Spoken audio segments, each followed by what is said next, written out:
depuis Washington, D.C., Walter Smiley Jr., ancien lieutenant-colonel de réserve de l'armée américaine, ancien commandant de bataillon des 101e division des parachutistes. Merci de répondre à nos questions. On aimerait mieux expliquer avec vous cette nomination du général Charles Brown en tant que chef d'état-major américain de l'armée américaine, un général issu de la communauté afro-américaine.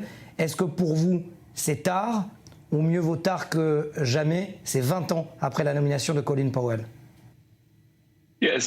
Il n'est jamais trop tard. En fait, il s'est écoulé une trentaine d'années depuis la nomination du général Colin Powell.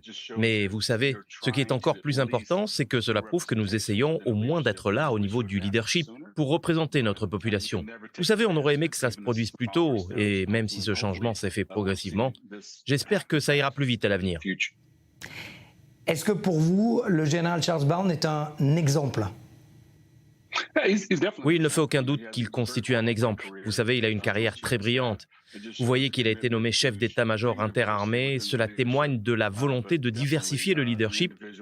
Mais il s'agit sans aucun doute d'une personne digne d'admiration, en particulier au sein de l'armée de l'air ou même dans l'ensemble de l'armée. Simplement parce qu'il a accédé à l'un des postes les plus élevés de l'armée. Alors, ce qui me taraude comme question, c'est véritablement ce titre de la presse internationale et de la nôtre également, où on annonce que effectivement Lloyd Austin et Charles Brown, c'est deux chefs à la tête de l'état-major américain issus de la communauté afro-américaine. Est-ce qu'on doit véritablement voir de ce côté-là, c'est-à-dire de la couleur de la peau, ou uniquement finalement que des compétences? Tout est question de capacité. Vous savez, cela montre simplement que les individus, lorsqu'on leur en donne la chance, eh bien, peuvent avancer. Bien qu'il s'agisse ici du général C.Q. Brown, on trouve au sein de l'armée une grande diversité de compétences entre les sexes. Les genres, ça n'a pas vraiment d'importance. Ça prouve simplement que lorsqu'on en donne la possibilité, les individus peuvent exceller à n'importe quel poste. C'est votre cas d'ailleurs, et vous avez lutté tout au long de votre carrière pour dire « je suis d'abord un officier avant d'être une personne issue de la communauté ». Oui, ça signifie que vous vous investissez toujours dans votre profession. Vous savez, dans l'armée, on veille toujours sur moi, sur les soldats que je représente. Et je sais que malgré mon avancement, il y a des gens dans la communauté qui regardent comment, par exemple, les Afro-Américains sont promus dans l'armée parce que c'est une contribution importante à la communauté. En grandissant, je ne constatais pas cette diversité et je l'ai recherchée. Mon père me parlait de son service dans l'armée.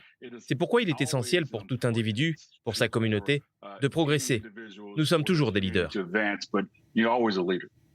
Et quel message justement cela apporte aux jeunes générations qui ont souffert tant d'années de racisme aux États-Unis, de voir que l'état-major de la défense américaine, le saint graal de la défense américaine, est issu de la communauté afro-américaine?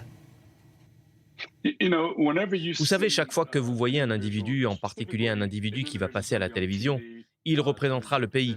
Lorsque vous voyez quelqu'un qui vous ressemble, cela signifie que vous pouvez aspirer à être comme lui, que ce soit une femme, un homme, quelle que soit sa race. Mais en ce qui me concerne, j'ai toujours été heureux de constater que nous étions au moins représentés au sein du leadership. Cela ne veut pas dire que j'obtiendrai de l'avancement, mais je savais au moins que si je travaillais dur, mon travail serait reconnu et que la couleur de ma peau, ou autre, ne serait pas un facteur de discrimination. Aujourd'hui, vous êtes en high-tech. Est-ce que vous diriez que l'armée vous a apporté ce tremplin social? Oh oui, vous savez, dans le cadre de la formation militaire, vos compétences sont facilement transposables une fois que vous avez quitté l'armée. Ainsi, grâce aux compétences que j'ai acquises dans l'armée et à mon travail de transition avec d'autres organisations, j'étais prêt à assumer mon rôle. C'est donc un parfait exemple de tremplin. Vous êtes toujours prêt? Il suffit de se donner la possibilité de passer à l'étape suivante pour montrer que l'on est prêt. Et ça sera ma dernière question.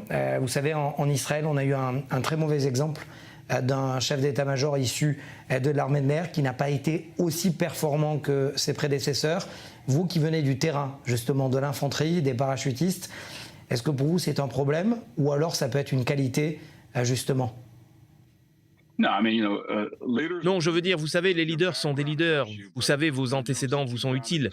Mais vous savez, le général Brown est en faveur du développement technologique de l'armée de l'air et à son évolution vers des capacités plus techniques, plus solides. Cette formation va se superposer parfaitement à celle du chef d'état-major interarmée. Mais vous savez, même si les 101e et 82e régiments d'infanterie dont je faisais partie sont des parcours d'inspiration, c'est un fait.